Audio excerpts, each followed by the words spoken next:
Hi friends, आज मैं आपको बताऊंगा कि आप एलएलबी डिग्री खत्म करने के बाद जब आपकी एलएलबी डिग्री पूरी हो जाती है तो आपको bar council of Maharashtra and Goa में आपको कैसे अपना नाम एनरोल करवाना होता है।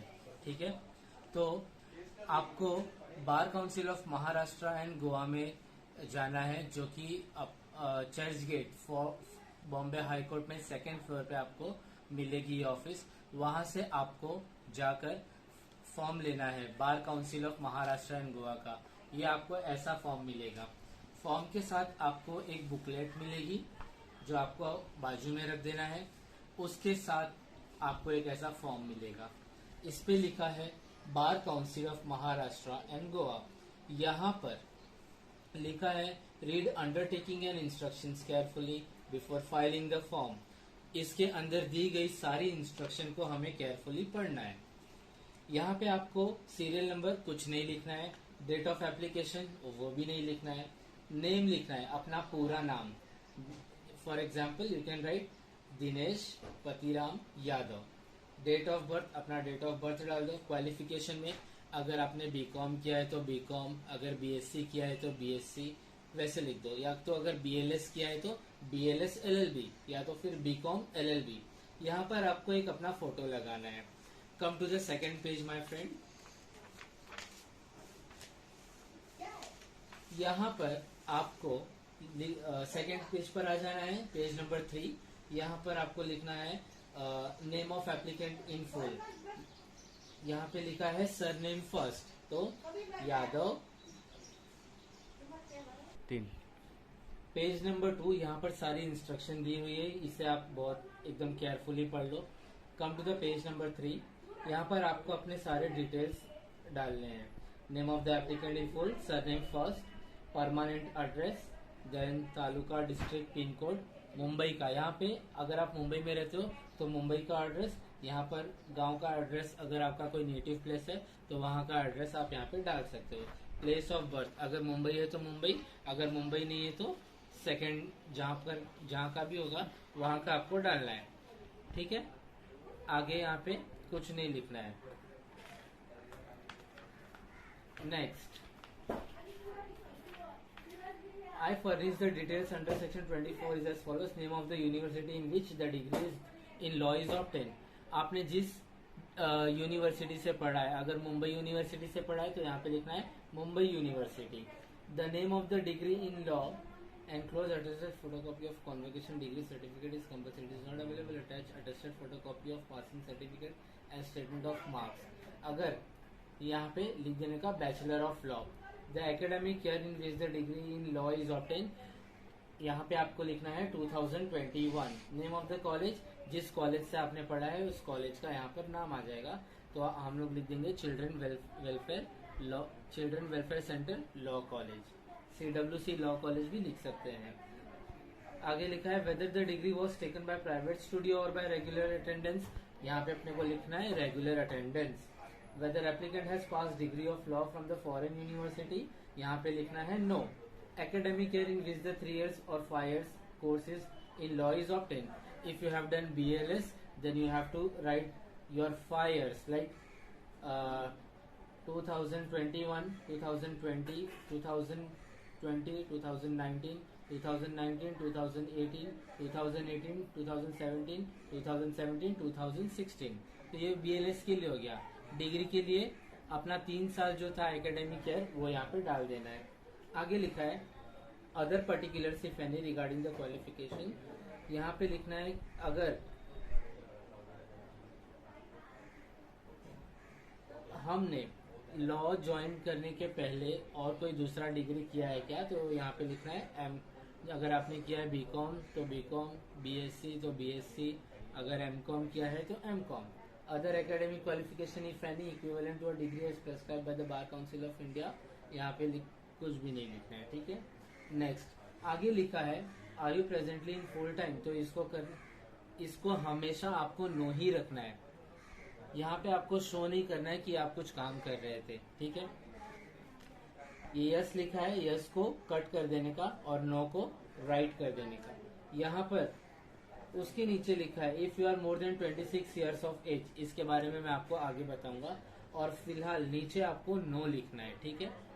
इस पॉइंट का मतलब है कि हम कहीं पे कुछ काम नहीं कर रहे हैं। Come to the next page, page number 5। यहाँ पे आपको कुछ भी नहीं करना है, ठीक है। ये ब्लैंक स्पेस को ब्लैंक ही रहने देना है। पेज नंबर 6, यहाँ पर लिखा है certificate of good moral characters. आपको, अगर आपका कोई पहचान वाला एडवोकेट है जिसकी प्रैक्टिस 10 इयर्स से ज्यादा है, ठीक है, उनके पास जाकर आपको उनका साइन यहाँ पे ये फॉर्म भरवाना है। तो ये 2 advocate, this is for 1 advocate and this is for 2nd advocate, यहाँ पे उनका साइन जो भी डिटेल्स मांगा है ये आपके वो एडवोकेट भर के दे देंगे। Come to the next page, ये है अंडरटेकिंग।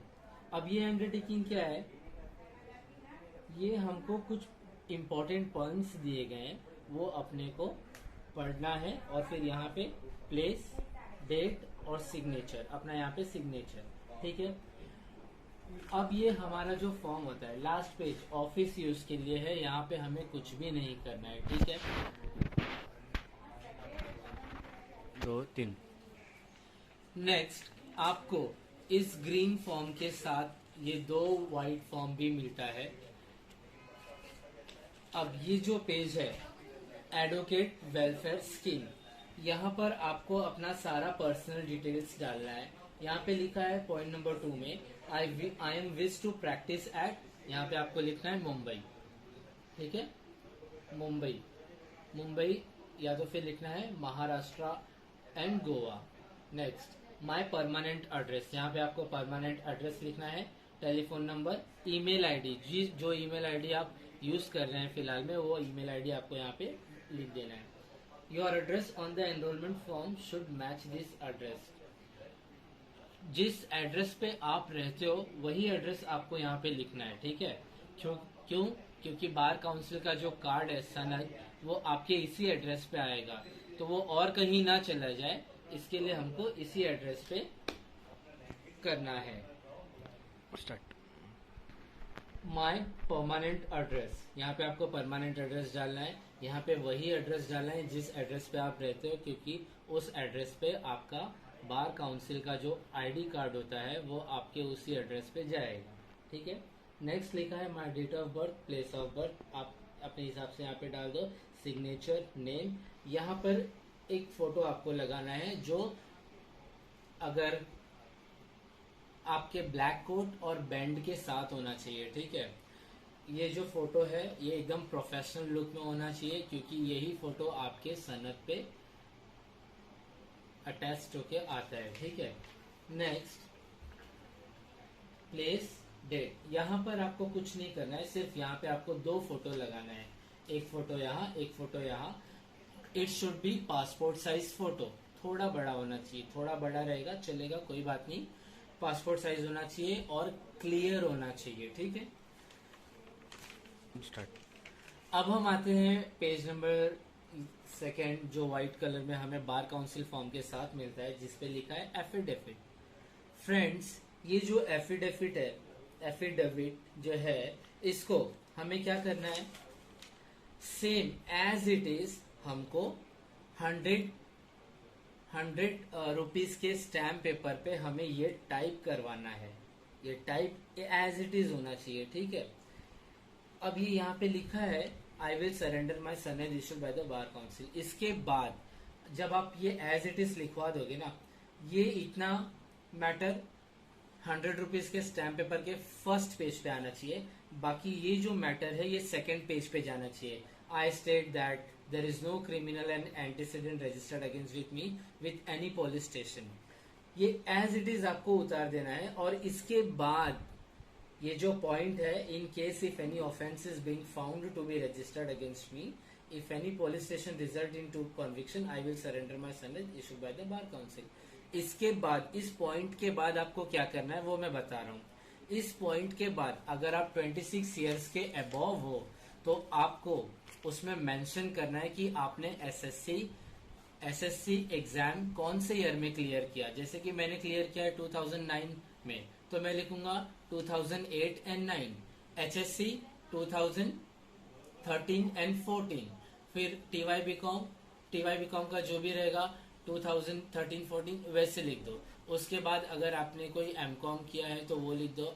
अगर उसके बाद बीच में कुछ गैप है, सपोज 2 इयर्स का गैप है, तो गैप कौन से ईयर से है आपको वो लिखना है, ऐसे लिखना है, I further state that I have a gap of 2 years between this and this period, between this period to this period. आगे आपको लिखना है, during this period I was giving a private tuition to school going childrens at my home till year 2016। ऐसे आपको कोई एक year बताना है जो आप LLB डिग्री करने से पहले जिस ईयर में आपने LLB डिग्री स्टार्ट किया है वहां पे ऐसा लिखना है, I was giving private tuition to school going childrens till 2016। उसके आगे क्या लिखना है आपको, उसके आगे ये लिखना है, after this period I was totally dependent on my previous income, which I earned during so and so year. After this year, I was not working anywhere and I was totally dependent on my previous income for my basic livelihood. उसके आगे आपको लिखना है, then after this year, I pursued for my LLB degree course. यहाँ तक आपने लिख दिया। उसके बाद आपको ये जो एफिडेविट जो आप 100 पेपर के स्टैम्प पेपर पे बनाने वाले हो, इस पॉइंट के बाद आपको क्या लिखना है, इस पॉइंट के बाद आपको ये जो मैटर है, ये पूरा मैटर उस एफिडेविट पे आप लिख दो। लिखोगे तो अच्छा है, नहीं लिखोगे तो कोई बात नहीं, दिस इज ऑप्शनल, बट अगर आप ये एफिडेविट में लिखते हो तो अच्छी बात है, ठीक है। उस पॉइंट के बाद I was totally dependent on my previous income and then afterwards I started my LLB course. उसके बाद आपको क्या करना है, ये points as it is आपको एफिडेविट में उतार देना है, और फिर उस एफिडेविट का आपको नोटरी कराकर हर एक पेज पे नोटरी कराकर उसको आपको एडवोकेट से नोटरी कराकर उसको आप बार काउंसिल में आपको सबमिट करना है। That's it.